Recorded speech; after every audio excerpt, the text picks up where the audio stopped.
Having grown up in the United States of America, there are certain things that I came to know as normal. I came to believe that certain components of American society, of the American experience, were completely and utterly normal. Until I traveled overseas. It wasn't until I was in my early 20s and I experienced going overseas for the first time that I understood that life is very, very different across the ocean. And although that trip to Spain that I took back in 2023 was only 2 weeks long, it set the foundation for a whole new perspective on reality overall. And since I moved to the Netherlands at the beginning of 2024, I've continued to build on that perspective by recognizing more and more things that I perceived as completely normal that I've come to realize are most certainly not normal. And the first of those things is police cars. Growing up in the US, you see police cars every day, every single day. And this isn't just exclusive to the big cities or to the more dangerous areas. No, this is pretty much the experience of every American growing up in the US, is you're going to see police cars every single day. If you go out to the grocery store, to your job, to wherever else, if you have to drive anywhere further than, let's say, 5 or 10 kilometers, you're going to see police cars. And something that I've noticed here is that you don't really see a whole lot of police cars. And it's my understanding that the reason why this is, here in the Netherlands at least, I can't speak to other countries, but the reason why you don't see a whole lot of police cars in the Netherlands is because instead of police cars being on patrol and pulling people over manually when they break the law, they basically have these radars that can track how quickly you get from one radar to the next. And based on how quickly you get there, it can calculate your speed.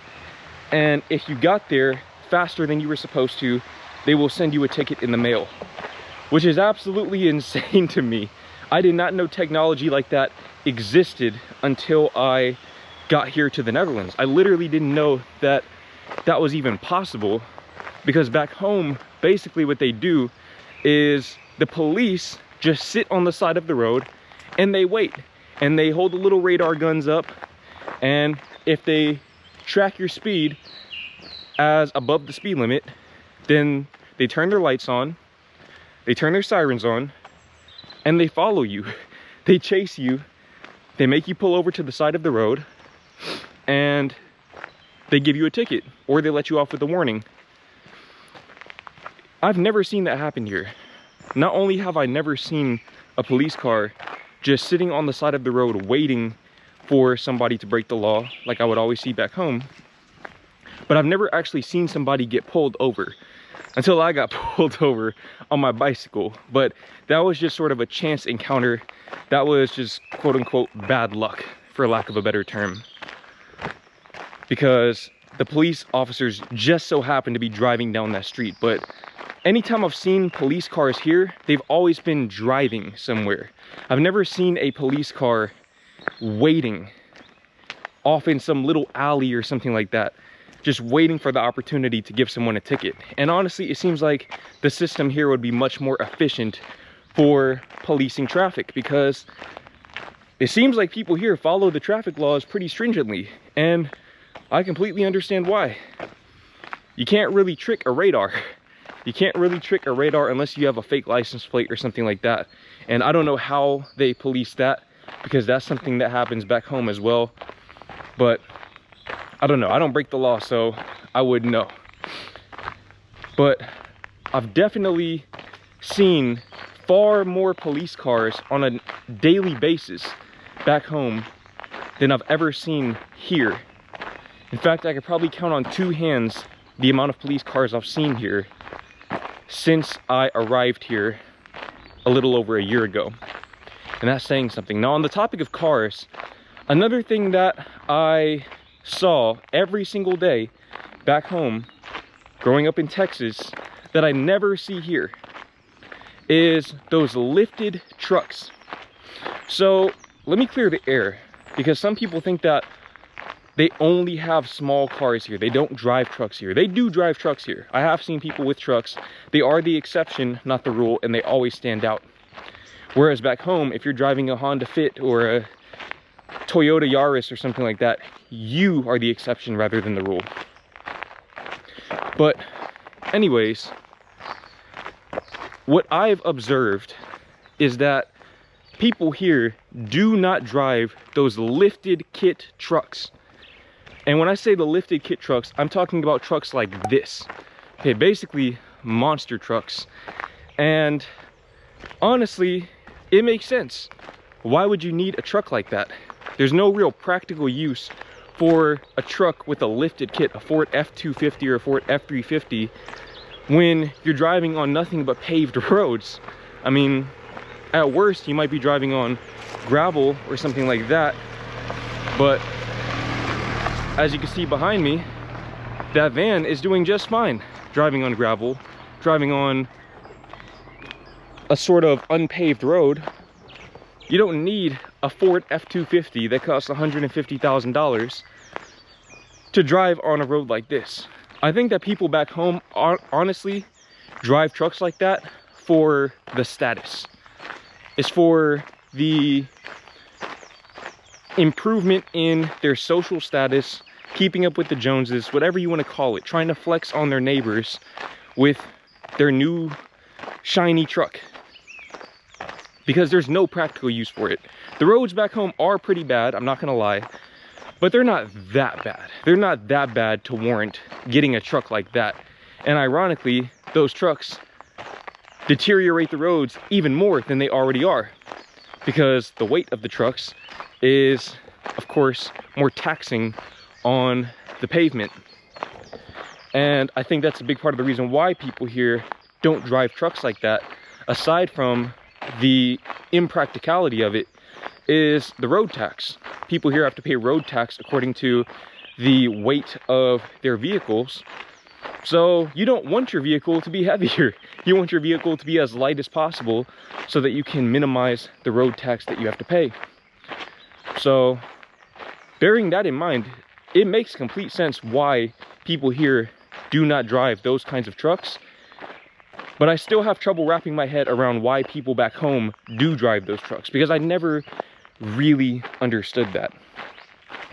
Now, staying on the topic of driving, the next thing that I saw every day back home, growing up in the US, that I never really see here, or very, very, very rarely see here, is stop signs. Stop signs were literally an everyday thing back home. Every neighborhood back home had a stop sign somewhere. Every single neighborhood had a stop sign, because at every four-way intersection or at every T intersection, you have a stop sign. It was unfathomable to not have a stop sign, because how are people going to know who has the right of way? Well, people in the Netherlands have solved that problem, and it seems to be working out quite well for them. So basically, obviously I'm walking on this dirt road, so I can't really show you this, but maybe you'll see it later on in the video. But here, instead of having stop signs, oftentimes they simply have the intersection, and you kind of creep into the intersection, you slow down. Maybe they have measures to slow you down rather than making you come to a complete stop. So they might elevate the roads a little bit at the intersection, or maybe they'll have a yield sign. But generally what you do is you creep into the intersection, and if there is a car coming from your right side, and of course it's a lot more nuanced than this, by the way, I don't have my Dutch driver's license, I don't know all of the laws here, but what I do know is that if you see a car coming from your right side, they have the right of way. So the person on the right side generally has the right of way. And honestly, this makes a lot more sense, in my opinion, than the arrangement back home. Because if you think about it, if you get to the stop sign at the same time back home, who has the right of way then? You can't really determine who has the right of way at that point. You just kind of have to slowly creep out and then do the little awkward thing where you kind of make eye contact through the window. Nobody's really trying to do all of that. Here, I haven't really seen those instances happen. I'm sure they do, I just haven't seen them, which means that they're probably a lot less common, because back home, that was sort of an everyday thing as a driver that you would experience. Because, again, everything was reliant on stop signs, and that also halted the flow of traffic and created traffic jams on a daily basis. But staying on the topic of signs, another thing that I saw every day back home that I never really see here in the Netherlands is billboards. It took me a while to notice this, but when I'm on the highway here, usually in the bus, and I'm looking out of the window, I don't really see a whole lot of billboards. In fact, I'm not sure if I've really seen any billboards here. I'm sure they have some, but they definitely don't have nearly as many as they did back home. And of course, I think this is a good thing because it keeps drivers from getting distracted while going at high speeds. And that's a good thing. That is always a good thing, but also it prevents you from essentially clouding your brain with all of this marketing propaganda stuff from people trying to sell you things, people trying to take up real estate in your subconscious mind, and it gives you more peace of mind to just focus on the things that you want to focus on. And I'm not saying that marketing is bad intrinsically, because that kind of belief can definitely hold you back in life. But at the same time, I think there's a time and a place for marketing, and billboards are probably not the best, most efficient method of marketing. And let's just take a brief break. You can see the animals right there, the horses. We have goats, and I'm smelling nothing but fertilizer right now, which is very, very unpleasant. So we'll keep moving. But I definitely don't see a whole lot of billboards here. And again, this has definitely contributed to a lot more peace of mind. You just don't see as much marketing in general as far as signs on the sides of buildings and things of that nature. In LA in particular, and New York as well, there is a lot of marketing everywhere. There is so much marketing, so many people marketing to you that honestly just being in some areas within those cities automatically puts your mind in this chaotic state, which is something that I've never experienced here because, again, there are so few billboards. Now, the next thing that I saw on pretty much a daily basis, especially when I was in LA for 3 months, that I've never really seen here in the Netherlands is homeless people. Now listen, I am sure that there are homeless people here, and I've probably seen a few of them, but I've never seen a homeless encampment like I would see literally every day in LA. That is no exaggeration. Every single day that I was in Los Angeles, I saw a homeless encampment of some sort. Whether it was a collection of tents on the sidewalk, or sleeping bags, broken down RVs with no wheels and boarded up windows.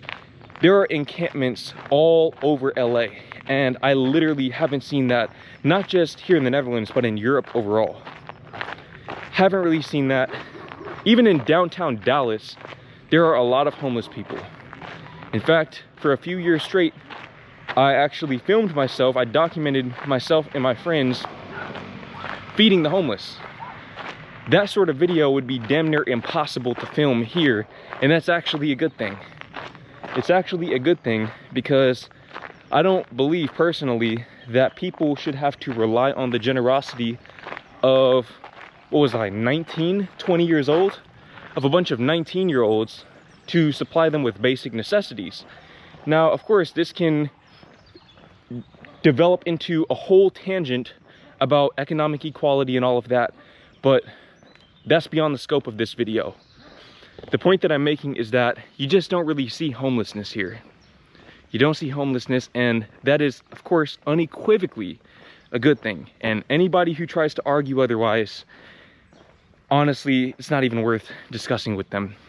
Now, the next thing that I saw every day growing up in Texas that I have yet to really see here, or at least I see exceedingly rarely, is basketball courts. Now this one hurts, I'm not gonna lie. I love basketball. I love basketball. That's my favorite sport. It's been my favorite sport since I was probably 14 years old. I love watching basketball and I love playing basketball. Sometimes I'll go to the park and just watch other people play basketball if they had games going. I've probably seen 5 basketball courts since I got here, and very few of them really qualify as basketball courts. You might have one basketball goal, which, by the way, a basketball goal and a basketball court are 2 different things. A court is when you have 2 goals where you can play a full court game of basketball going back and forth. Most of the courts here are just gonna have 1 goal. The goal probably doesn't have a net and it's probably very rusty. And there is no 3-point line, or if there is, it's not really in the right place. And usually the courts are in very inconvenient locations, such as right by a body of water or something like that, where your ball can easily disappear into oblivion. That's definitely something that I do miss about the US. But of course, it makes sense because basketball isn't a very popular sport here, which I don't really understand why that is. A country full of so many very tall people, I think, would be very, very good at basketball. And as a matter of fact, the Netherlands won the Olympic men 3-on-3 basketball tournament this year. Or not this year, but 2024. They won. So I'm kind of hoping that that'll increase the popularity of basketball throughout the country, because I think that the Netherlands has the potential to actually be one of the best basketball countries in the world. I truly, truly believe that, especially with all of the infrastructure and everything. I mean, it's nothing to just put in some basketball courts, or maybe create some indoor basketball courts, some recreation centers where you have basketball courts. But of course, the demand has to be there first. So again, it makes sense, but it does hurt at the same time.